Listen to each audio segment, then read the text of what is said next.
No, I'm indifferent to it. That's what I'm saying. Using the tools to arrive at the conclusion and the right answers. So because something exists now, either it didn't exist all the time, or it did. There's only two binary options. They're not third. Either our universe always existed, or it didn't. You can't have a third option here. Well, there could be one, but we just don't know how to imagine it. So now you're not using your intellect properly. You're saying there could be other intellectual possibilities, other logical argumentation. You don't even know what these logical possibilities are. Something that you cannot even imagine or think.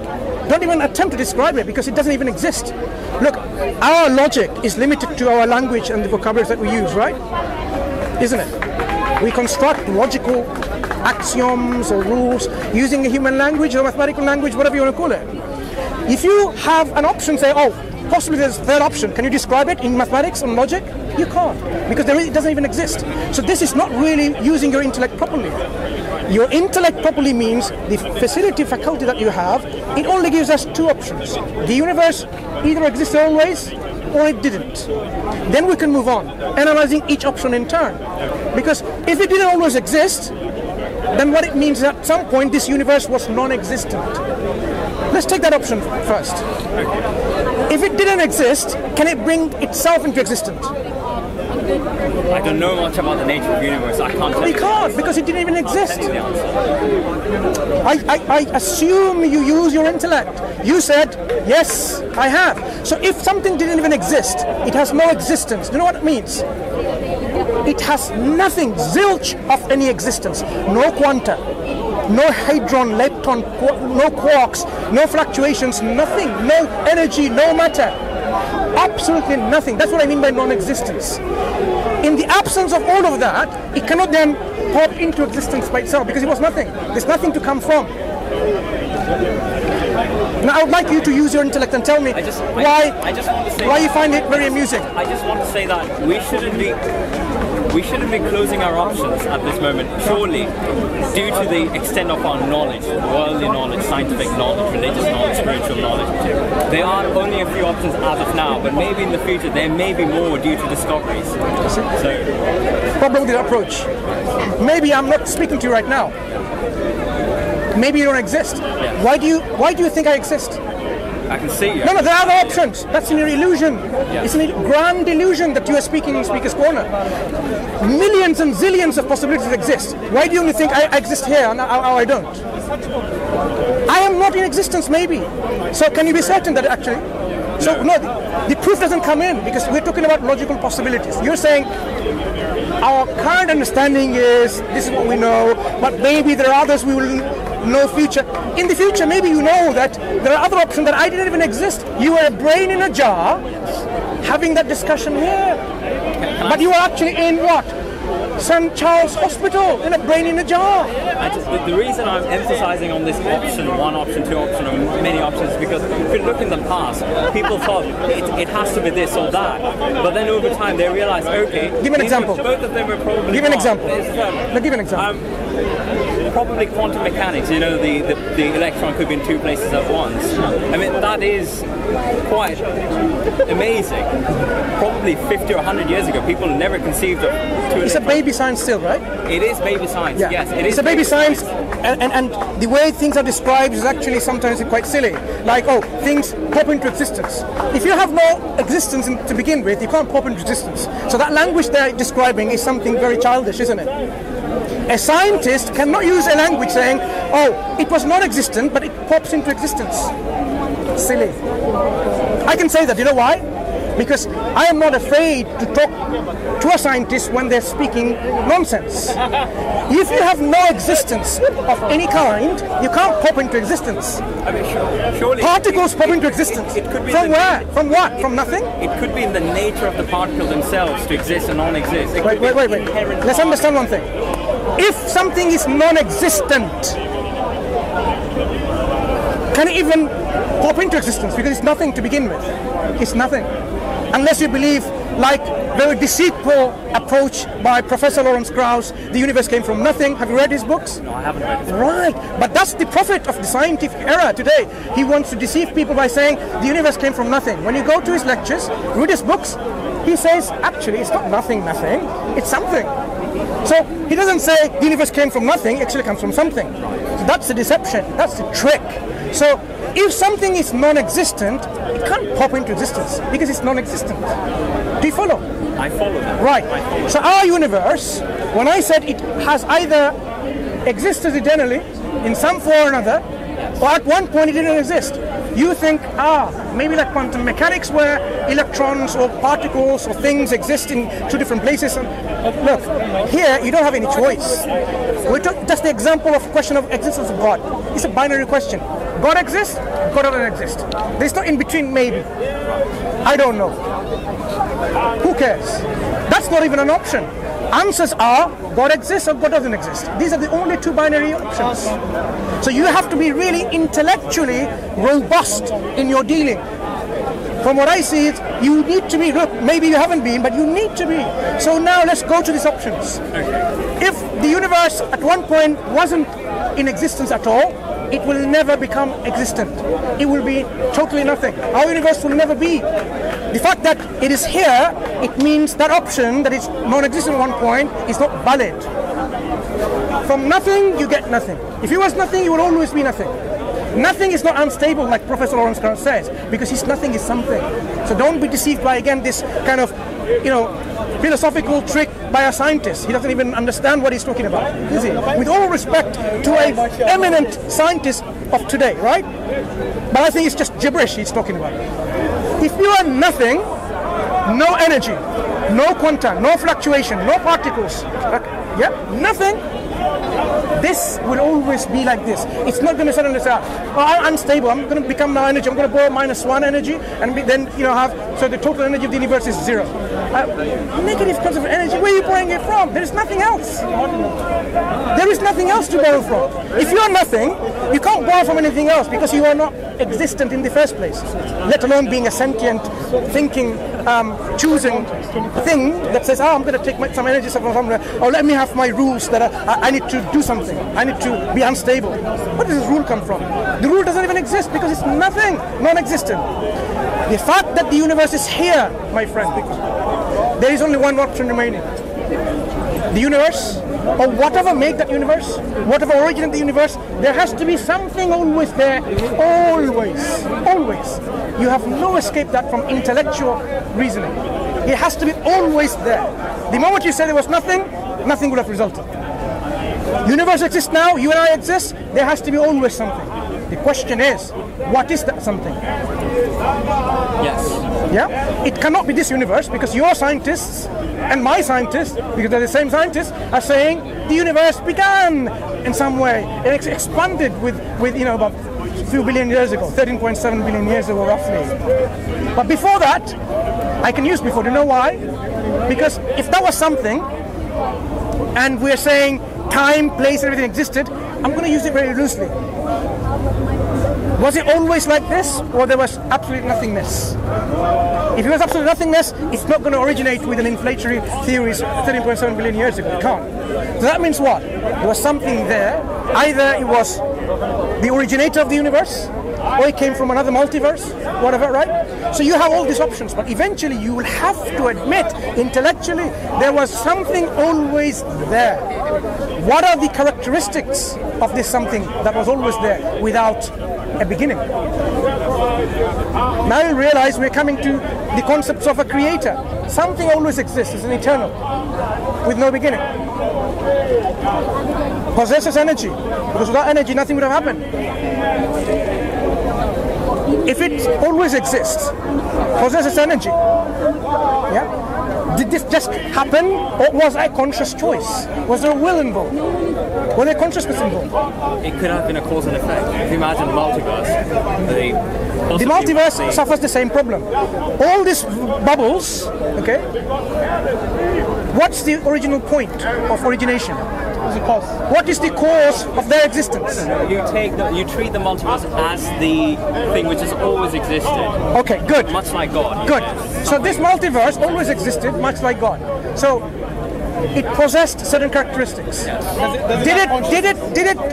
Did it consciously originate or unconsciously? The nature of the multiverse. So just is there any evidence for multiverse? There's no evidence. There's no evidence. Exactly. But it's an idea, and it seems to explain things. Do you know why it's an idea? Much like God, it's an idea. It's an idea to compete against the God idea, right? Yes. Because the other options are, look, we've already now restricted ourselves to a few options. The universe always existed, or the creator of the universe always existed. If you say there's a creator, you have a big problem. Science cannot believe in a creator because they're very dogmatic. A scientist, by their dogmatism, cannot believe in a creator. Otherwise, you won't get your journals, articles peer-reviewed and say, what? You're a creationist. That's the dogma that we see, right? You have to hide your beliefs in some way or not involve any of your belief system and just only talk about, the earthworms, how they, make the land fertile, whatever. Whereas there's no connection. The moment you start talking about there seems to be a hand of God, there seems to be a working of God involved, retract.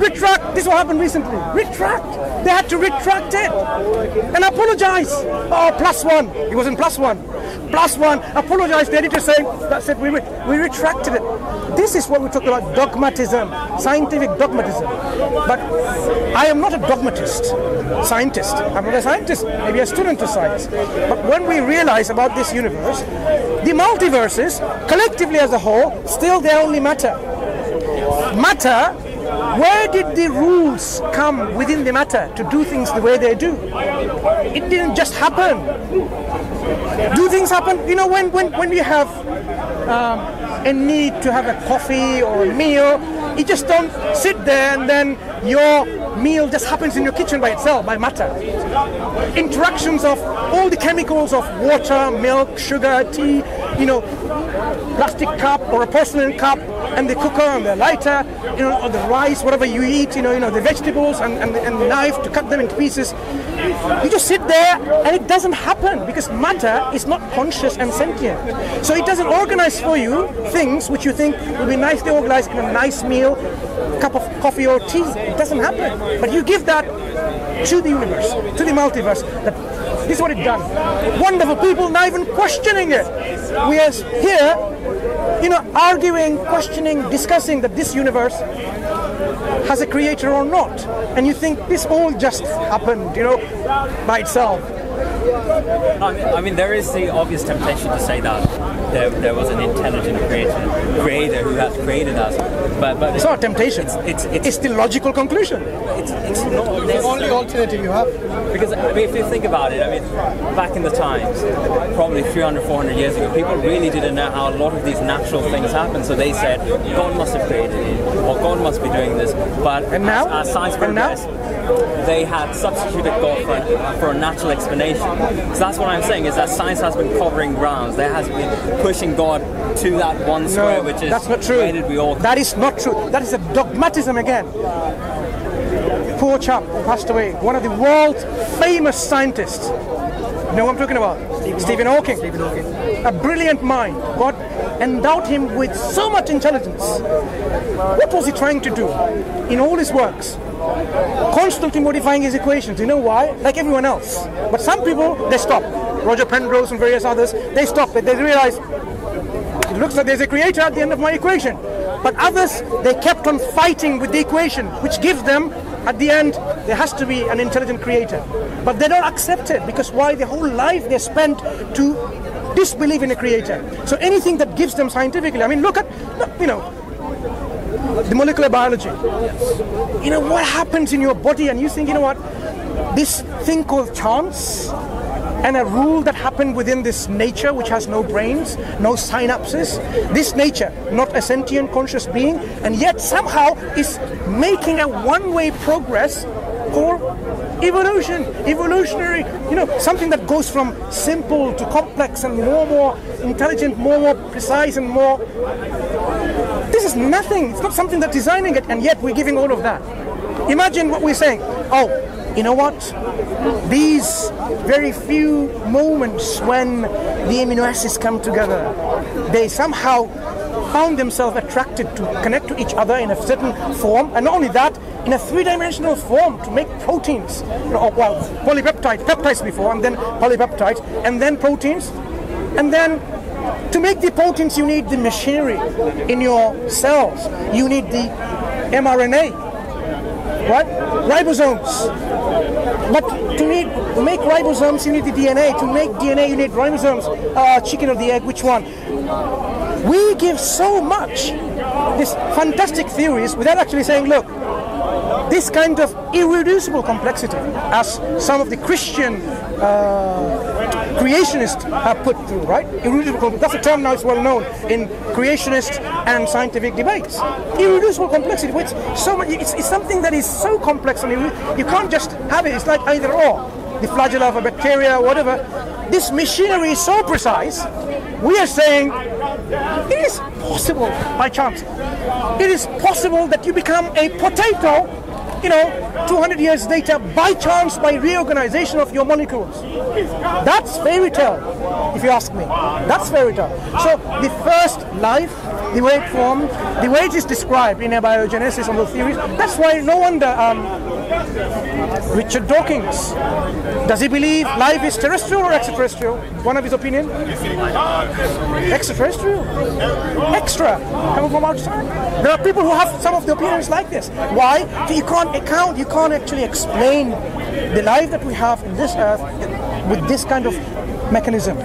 So when we talk about the whole universe, whether including the multiverse or not, why just focus on evolution, a particular model? There's so many other models of how life can progress, right?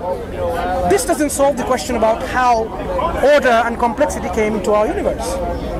Because if you believe order and complexity come by chance, organization by chance, why even bother working, not 9 to 5, but 9 to 9? 24 hours a day in our lab, trying to make, more science, trying to work out the next generation of, computers and chips. Why? Because things don't just happen by chance. If it did, like nature, why is it only one time? Oh, it's a miracle. Oh, you believe in miracles then? Life originated by a miracle in a primordial soup? Scientists believe in a miracle? But scientists are not supposed to believe in a miracle. So that miraculous explanation doesn't work. If life can happen with a condition which was not set by any lab, by certain conditions, you can mimic these conditions in infinite forms today in our labs. Temperature variations, light, different kind of, whether you put photons or radons or any other, X-rays, whatever you want to call it, whatever you want to beam at, right? So you can control matter, you can control plastic, silicon.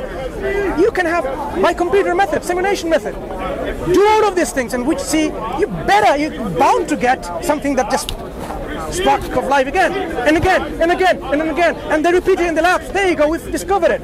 But why is it that we're still unable to? We can't even make proteins. All we can do is clone Dolly the sheep or whatever, right? Existing material, the program is there, just copy it, and it follows the program, copy, and it just clones it. Or stem cells.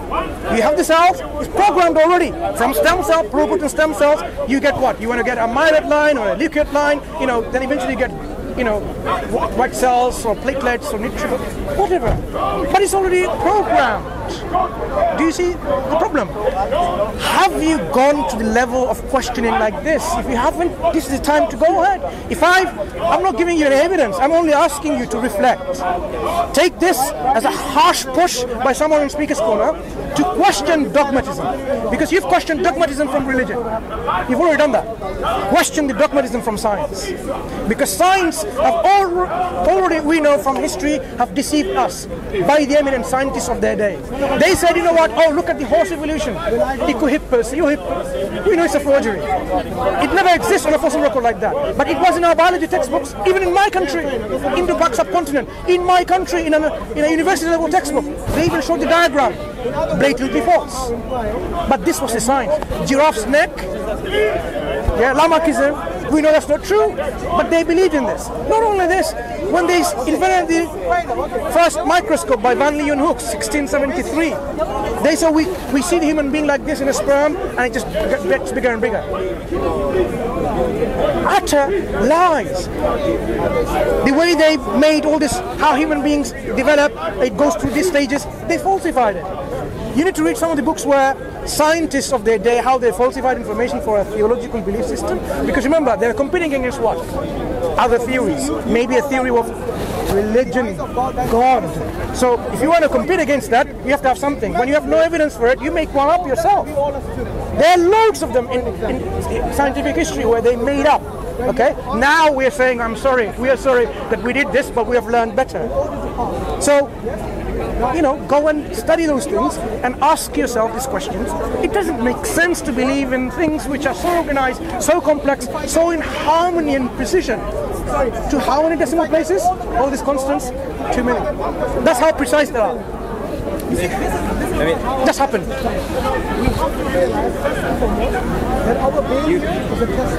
This is what we see. That's why we think this is in harmony. Surely, if things were in a different order, we would also think that is also in harmony. Have you seen a different order? No, I haven't. But that's the problem.